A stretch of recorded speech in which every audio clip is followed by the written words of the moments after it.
Welcome back to Wall again, and today we have a very special guest. It's my mate Jimmy. How are things, Jimmy? I'm fantastic, Rob. How are you? Thanks for having me on.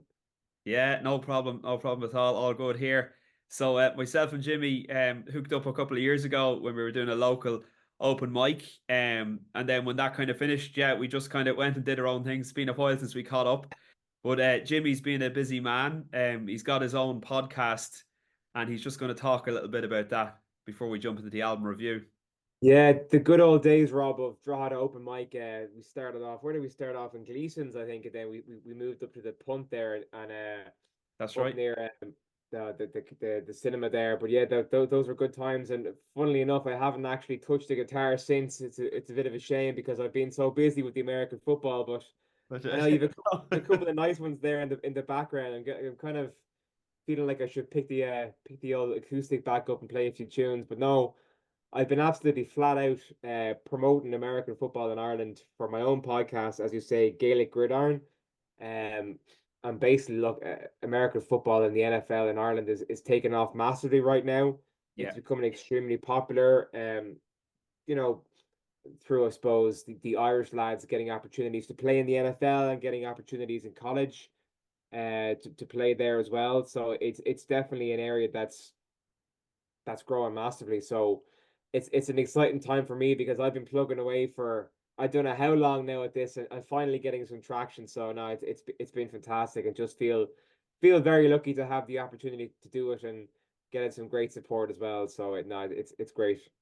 Great stuff. So yeah, guys, if you're into NFL, make sure you give Jimmy's page a follow on YouTube. You're also on Instagram and Facebook.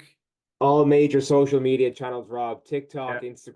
We're even still on plugging away on Twitter, for what it's good. worth. At Gaelic Gridiron is the handle for people to have a look and appreciate all the likes, shares, and comments, etc. Yeah, yeah. No, it's really good stuff. I've had a look at a couple of the videos you've been putting up, and it's really well produced stuff. So keep it going, and Do my hopefully best. some of the traffic from here can move over there as well. Much Okay, appreciated. so we're here to chat about one of your favorite albums, Jimmy. It's Blink 182, Enema Yeah, of the State. So classic. I'll just run through some of the boring facts on it there, and then you can hit me up with your opinion on the album and some. Sounds good. So it was released in 1999. I believe it's the fourth studio album by the band. So if you include Buddha, Cheshire Cat, and Dude Ranch, it will be their fourth proper studio release. The first album with the new drummer Travis Barker. Mm. And a hugely successful album, sold over 15 million units worldwide to date, and it's Yeah, got 5 times platinum in the USA, 4 times platinum in Canada, and 3 times platinum in Australia. Yeah, like for me, it's a quintessential punk pop album. Like when you think of that definitely. genre, this is just a template. Produced by Jerry Finn, who was an absolute genius in the studio, and he was able to get these songs sounding from Blink 182's roots to a really radio friendly sound, but Yeah.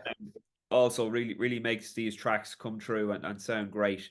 And it's not that long, the album. There's 12 songs on it, but in typical punk fashion, it's about 35 minutes long. So not too long. You certainly won't get bored with this one. No, I like you say. I mean, I think it was a really era-defining album, in terms of pop punk. I think you could probably actually call it the original pop punk album because it kind of crossed that divide between the raw sound that Blink had pre this album, and then like you said, they worked with Jerry Finn, and he put a really polished sound to some of their songs, and I Yeah, think made it more accessible for a new generation of listeners. I suppose internationally as well, and it really put them on the map, as a band, I think, globally. Um, and I think it really, for a lot of people of my generation and our generation, it might have been one of the first pop punk albums they listened to, and kind of opened up their world to a whole new genre of music. So, um, and like I think it's probably the reason I'm such a big, massive Blink 182 fan to this date is that album. Just so many classic tunes as well. So it was actually funny enough. It wasn't even the first Blink 182 album I listened to. I actually got all into right. Blink by listening to "Take Off Your Pants and Jacket." That was Yeah, the was yeah. that's how I discovered Blink-182, and then as I got more into them, I kind of realized, oh, this isn't even their first album. There's, There's kind more. of three or four albums preceding this, and then I listened to Enema the State, and it just honestly just blew my mind, and I think it still does to this day. Yeah, I had it on there during the week, just preparing for this, and yeah, like we can run into the tracks in a couple of minutes, but yeah, no, it still does sound really, really good. Like it's very Yeah, well produced. I think Jerry Finn deserves top credit on this one. Certainly if you listen to the previous Blink albums, it's night and day in terms of yeah, production. 100%. Like a lot of I mean, don't get me wrong, Dude Ranch, Cheshire Cat, but they're all, if you're a diehard Blink-182 fan, they're essentials, right? You have to listen Yeah, to the old school stuff they recorded on the 8 tracks. But Enema of the State is just it's a whole new level, and when you look at the amount of bands that it kind of inspired, oh yeah, um, I think you can you can look at Sum 41, you can look at Fall Out Boy, all those other generational bands. They were all inspired by Blink-182, in particular this album. for sure, for sure. And like I suppose the videos formed a big part of this album because Yeah, for me, like I was, I think like whatever, 16, 17 when this album was released. And the two videos for What's My Age Again and All the yeah, Small Things, they were on repeat on whatever it was, MTV. Kerrang at the time. Yeah, They were hilarious. And you just straight away, it just brought in this like new sensibility because no one was doing this. Like I know Green Day were very popular in the mid to late 90s. And some of their albums were brilliant, and some of their videos were brilliant as well. But I think Blink 182 brought it a step further into the yeah, mainstream. Um, and then obviously, like Travis Barker joining the band was a massive step. Oh, yeah. 100%. And like a lot of people forget that he wasn't even the original drummer. It was Scott Raynor. And I think having a musician of Travis's talent, I mean, he's a once in a generation drummer. Like yeah, there's no one I think even still who comes close to him. So having that level of skill and that level of talent brought a different dimension to the band.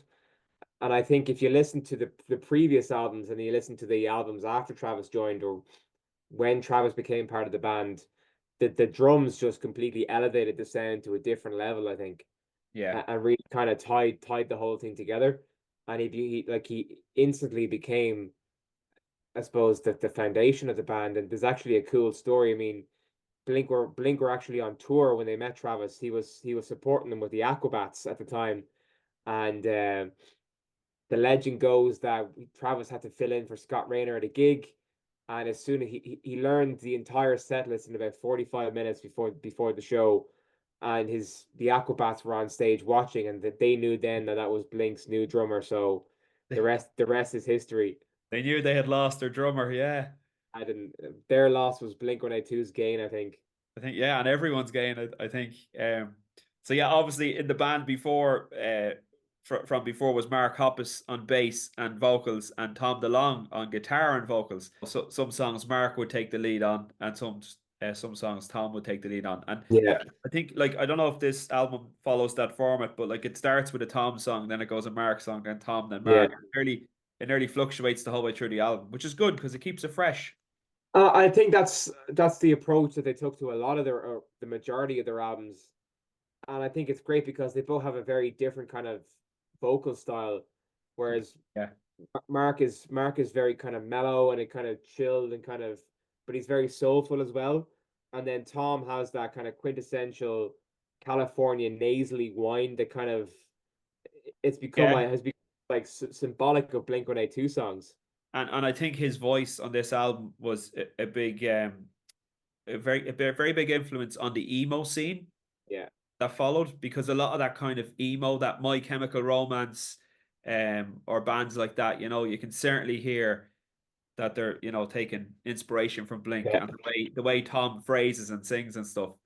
His full Californian accent is out there, yeah. not trying to disguise it. Like, I mean, unfortunately, obviously, as he's aged, the vocals have kind of diminished a little bit. But still listening to some of these songs, I listen to the two lads, and even when they do harmonies and such, it still kind of gives me chills to this day to listen to that. Yeah. I saw them a couple of weeks ago in Kilmainham. You were saying I'm very jealous. I thought about going, but it was just uh I don't know. I mean, the last Blink-182 gig I went to, which is a long time ago now, they had just released Neighborhoods, I think it was, which was Okay. probably one of their worst albums. Um and just the whole thing wasn't great, and I was kind of like, will I go, will I not go? But then I went to Sum 41 over the summer Oh, because like cool. they're the only band out of, I suppose, my favorite bands that I'd never gotten to see live. So it's like I have to do it. It's their kind of it's their farewell tour. This is the Yeah. last chance to see them play live. And then that kind of inspired me as like when they go and see Blink. So I'm raging I didn't now. By all accounts, it was a great gig. It was a great gig. Just on a side note, on Sum 41, so my mates from That Sound podcast that I mentioned earlier, they actually they managed to get Cone, the bassist from Sum 41, on an interview, and that was Brilliant. posted on their page, on their YouTube and on their Patreon in the last few days. So go check that out. Fantastic. It's a really good interview with Cone, bass player from Sum 41. Yeah. But yeah, the Blink concert was great. Now, yeah, I went with one of my mates who's a huge Blink fan. We got quite close to the stage, Yeah. and yeah, Travis was amazing. Yeah, obviously the vocals aren't what they were, certainly from Tom's point of view, and I think he had a head cold as well, which didn't help. But they powered on through, that Yeah. they gave us all the hits, and they actually played a song called M&M, which I think is from Cheshire Cat, Yeah. and that's like something that they rarely play. And the reason they played it was because Tom was a little bit out of sorts. So I think Mark took the lead on that one. So I think it was possibly the first Blink-182 gig I went to, or the second. It was, and if anyone's listening, they might be able to remember this. But at one stage, there was a kind of an interlude where Travis disappeared off stage, and it was just Mark up singing and playing the bass. I forget what song it was, and suddenly Travis appeared in this levitating drum kit in the middle of the arena, like right in the middle, Wow. and he strapped this big massive drum kit. He was strapped in, and as he was doing this big long massive drum solo, and it was on a riser, so it started going up and up and up, and then he ended up actually playing the drums upside down. Wow. uh yeah, I'm sure it's on YouTube somewhere, but like that was one of the craziest things I've ever seen. So you might have some listeners who were at that gig that might be able to recall. But like that's just one of those things that you have memories from gigs that stand out in your mind, and but Of course, will yeah. always be. That's definitely one of those moments. Fantastic. Great stuff. So do you have some fun facts on this album? Because Blink 182, they like their fun. So They do. You actually you stole one of my fun facts earlier. That it's actually Travis's first studio album. So we kind of first album with the band. So we've kind of covered that. But a lot of people might not know is that the nurse on the cover of the art, this uh, lady, she was actually an adult actress. yeah. So I'm not sure if a lot of people know that. And the band themselves didn't actually know that until she had been picked out. So they say.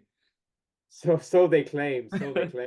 Yeah. So there was a lot of debate about whether to use her or not, but Yeah. they did in the end. So there was a little bit of controversy there. So I think that's always a good one to roll out.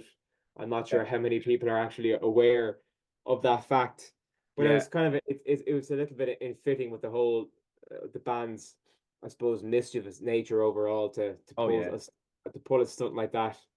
Well, I actually had to sneak that album home because my mother at the time wouldn't let me buy it. I think I was about 13 years old when I Right. tried to buy that album, and between the outfit and the parental advisory sticker on the Yeah. front, it was definitely a dodgy one.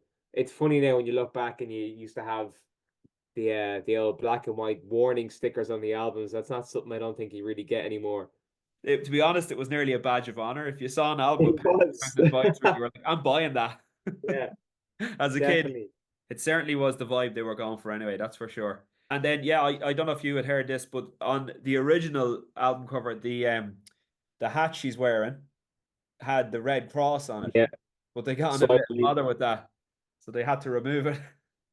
well, there's actually I did a bit of research last night, and there's actually a couple of different versions depending on what country you're in, and I think some versions have her completely covered up, Right, and some have okay, yeah. a different logo on her as well. But yeah, the Red Cross weren't too happy with having their what appeared to be their symbol on the hat because they were afraid it might put them in against the Geneva Convention or something like that. So that the band had to give in and go with the all white hat.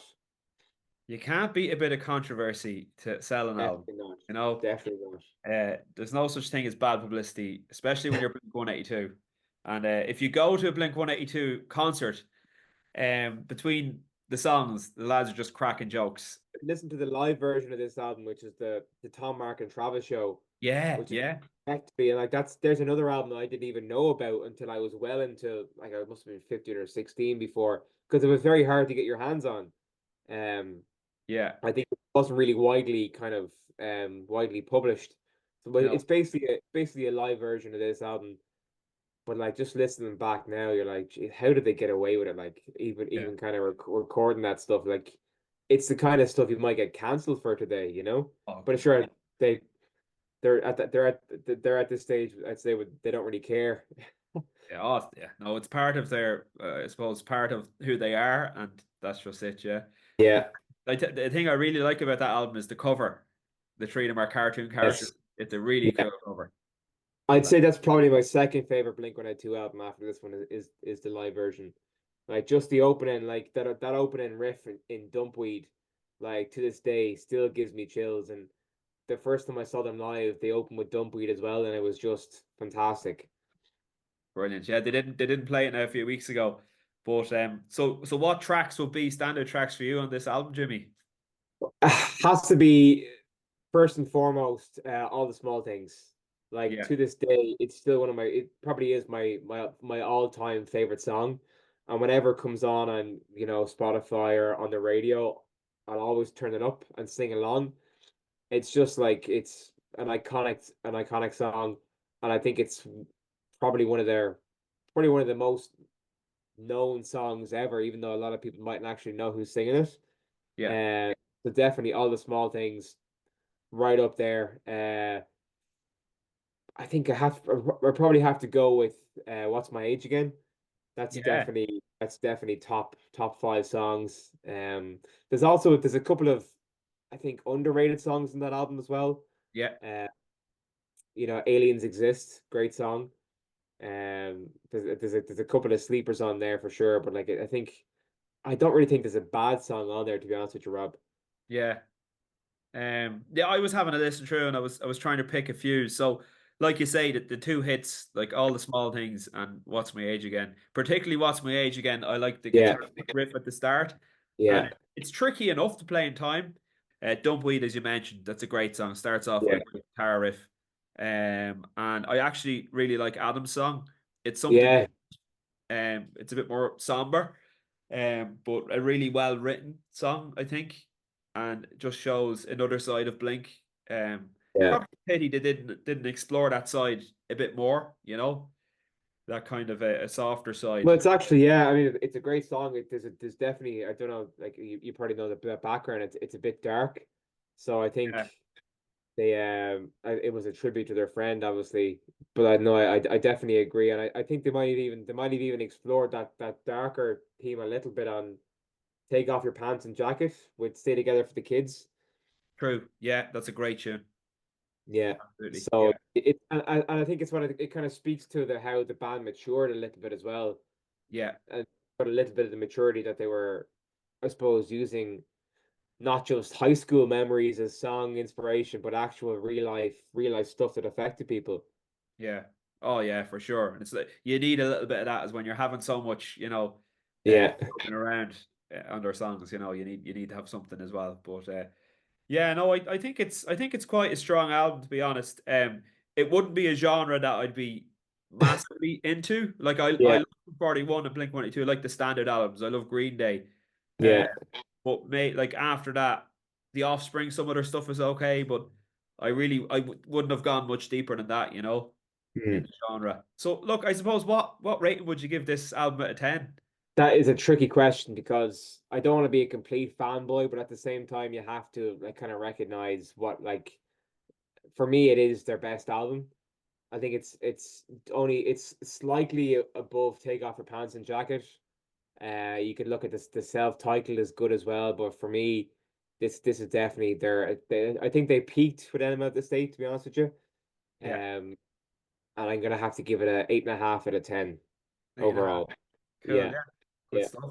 And I think I thought you were going to say 10. And it's no, okay to I give a never give 10 on this anything a channel. 10, Rob. I'll bump it up to a 9. That's as far as I'm gonna go. There are, Round I it up. think, like there.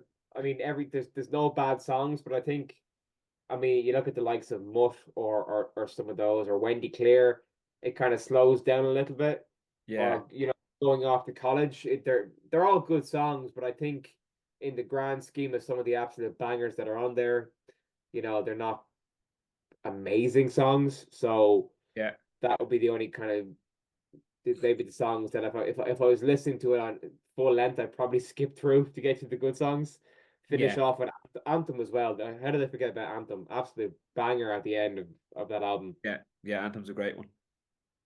No doubt about it. Yeah. Look, I have it down for a 7 out of 10. Okay. Yeah. Now, again, like, it's not really my favorite genre. I respect Jerry Finn immensely, to be honest. Like, Yeah. he's done a fantastic job here. And I respect the influence this album has had on other bands and really putting the genre front and center in the mainstream. Yeah. Um, I think this was the album that was responsible for it more so than any other album by any other band. So yeah, no, I listen to it not that often, but maybe every time I do listen to it, then I think, yeah, it's actually quite good. Great production. I think the production I think stands up. it's definitely due a full end to end listen now after this conversation, I think. Yeah. Well, I'm sick of it now because we listened to it all week. So it'll go back on the shelf for another 6 months for me. But yeah, and I saw them live a couple of weeks ago, so I was listening to it on the build up to that as well. Yeah. But no, cool. Thanks very much, Jimmy, for coming on. Thanks for having me. This has been a fun little trip down memory lane, Rob, bringing me back to my youth For and sure. being 13 and 14 years old and being a little punk rocker with the big baggy black hoodie and the flare jeans and the chain and all that crack. So Love it. it's Class. always fun to reminisce. Yeah, well, look, have a think there, and if you want everyone to come back on and do another album, let me know, and we'll 100%. we'll have you for 100%. sure. But I suppose that the listeners out there, so let us know what you think of the album in the comments below, and please, keep it civil. People get very excited, with my videos here, and but no, keep it civil. If you don't like the album, fair enough. Just tell us why you don't like it. We're interested to know. And if you do like it, if you think it should be 10 out of 10, let us know in the comments as well. Obviously, if you hit the like, hit the subscribe, hit the notification bell, all that stuff helps out my channel. And I'll leave links to some other videos that you might be interested in watching if you enjoyed this one. And I'll talk to you on the next one. Bye now.